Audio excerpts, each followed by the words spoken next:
কালজাৰত ভয়াবহ অগ্নিকাণ্ডত ক্ষতিগ্ৰস্ত পৰিয়ালক আমচুৰ সাহায্য প্ৰদান। বৰপেটা জিলাৰ হাউলীৰ সমীপৰ কালজাৰত শনিবাৰে আবেলি প্ৰয়াত ইউচুফ আলীৰ ঘৰত ভয়াবহ অগ্নিকাণ্ডত কেইবা লাখ টকাৰ সা সম্পত্তিৰ লগতে নগদ ধনো জুইত সম্পূৰ্ণৰূপে জাহ যায়। সম্প্ৰতি পৰিয়ালটো পানীত হাঁহ নচৰা অৱস্থাৰ সৃষ্টি হৈছে।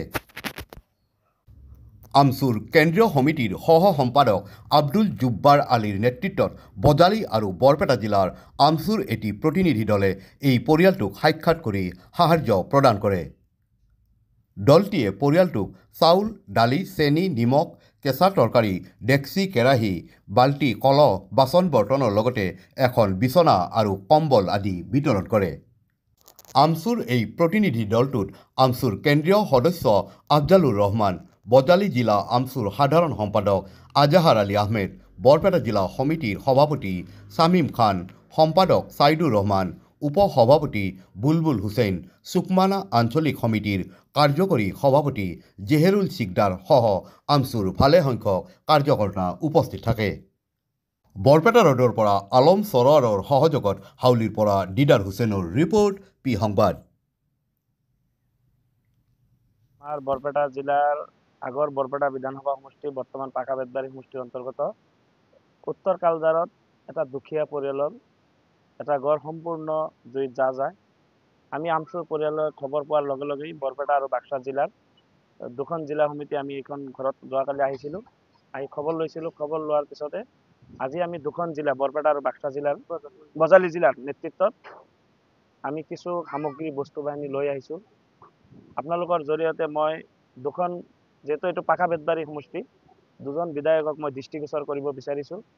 এই ঘৰৰ যিজন মেইন মানুহজন ইতিমধ্যে ঢুকাইছে, গতিকে এই ঘৰত ইনকামৰ তেনেকুৱা কোনো মানুহ নাই। গতিকে মই আপোনালোকৰ জৰিয়তে দুজন বিধায়কক দৃষ্টিগোচৰ কৰিব বিচাৰিছোঁ। সন্মানীয় জাকিৰ হুছেইন চিকদাৰ ডাঙৰীয়া, আব্দুৰ ৰহিম আহমেদ ডাঙৰীয়া, এই দুখীয়া পৰিয়ালৰ কাষত আহি থিয় হ'বলৈ মই আহ্বান জনাইছোঁ। তেওঁলোকৰ এটাই ঘৰ, এটা ঘৰতে দুটা পৰিয়াল থাকে। এই এটা ঘৰ যোৱাকালি এই জুইত সম্পূৰ্ণভাৱে জাহ গৈছে। গতিকে তেওঁলোকৰ থকাৰ কোনো ব্যৱস্থা নাই।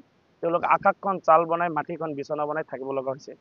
গতিকে মই আপোনালোকৰ জৰিয়তে মই MLA দুজনকো দৃষ্টিগোচৰ কৰিছোঁ আৰু আমাৰ বৰপেটা জিলাৰ বিভিন্ন দানী ব্যক্তিসকলকো মই আহ্বান জনাব বিচাৰিছোঁ, এই ঘৰটো সম্পূৰ্ণভাৱে মেৰামতি কৰাৰ কাৰণে এই বৰপেটাবাসী ৰাইজৰ পৰা মই সহযোগ বিচাৰিছোঁ, যাতে এই ঘৰটো মেৰামতি কৰাৰ কাৰণে যদি সহযোগ কৰে। যদি কোনোবা দানী ব্যক্তিসকল আছে, যদি তেওঁলোকে যদি ডাইৰেক্ট এই ঘৰত আহিব নিবিচাৰে, আমাৰ লগত যোগাযোগ কৰিলে দুখন জিলা বজালী আৰু বৰপেটা জিলাৰ আমচুৰ বিষয়ববীয়াসকলৰ লগত যোগাযোগ কৰিলেও আমি তেওঁলোকৰ যদি আমাক যদি সহায় কৰে, সেই সহায়ৰ জৰিয়তে এইখন ঘৰ বনোৱাৰ কাৰণে আমি চেষ্টা কৰিম। গতিকে মই এই দুখীয়া পৰিয়ালৰ কাষত আমি আমচুৰ দুখন জিলাৰ সমিতিয়ে আজি ৰাতিপুৱাই এইখন ঘৰত আহিছোঁ। দুখ লাগিছে, বহুত বেদনাময়। গতিকে মই দুখ প্ৰকাশ কৰিছোঁ এই ঘটনাৰ কাৰণে। গতিকে মই পৰিয়ালবৰ্গক ভাঙি পৰিবলৈ যাতে নপৰে তাৰ বাবে মই আপোনালোকৰ জৰিয়তে আহ্বান জনাইছোঁ। আমচুৰ তৰফৰ পৰা এখন চকীৰ ব্যৱস্থা কৰিছোঁ, খাদ্য সামগ্ৰীৰ ব্যৱস্থা কৰিছোঁ। খাদ্য সামগ্ৰী বনোৱাৰ কাৰণে যিমানখিনি খাদ্য বস্তু বাহিনী লাগে গোটেইখিনি আমি যোগান ধৰিছোঁ। বিভিন্ন সামগ্ৰী বস্তু আপোনালোকে দেখিছে। আমি মানে কাপোৰ কানি লৈ আহিছোঁ। স্কুলীয়া দুজনে ছাত্ৰ ছাত্ৰী আছে, এজন 9ত পঢ়ে, এজন 8ত পঢ়ে। সেইসকল ছাত্ৰ ছাত্ৰীসকলক যিখন বিদ্যালয়ত অধ্যয়ন কৰে সেইখন স্কুলৰ শিক্ষকসকলৰ লগতো মোৰ যোগাযোগ হৈছে। তেওঁলোকেও কৈছে যে স্কুলৰ পৰা তেওঁলোকে কিতাপ ইউনিফৰ্মখিনি দিব, বাকী যিখিনি বস্তু লাগে সেইখিনি বস্তু আমি লৈ আহিছোঁ। বেগ চেগ যিখিনি লাগে লৈ আহিছোঁ। গতিকে আমি এটা ছাত্ৰ সংগঠন হিচাপে আমাৰো সামাজিকতা দায়বদ্ধতা থাকে। গতিকে আমি সামাজিক এটা সংগঠন হিচাপে সামাজিক কাম কৰাৰ কাৰণে আমি সদায় চেষ্টা কৰোঁ। গতিকে আমি যিমানখিনি পাৰোঁ খাদ্য অনুযায়ী আমি লৈ আহিছোঁ।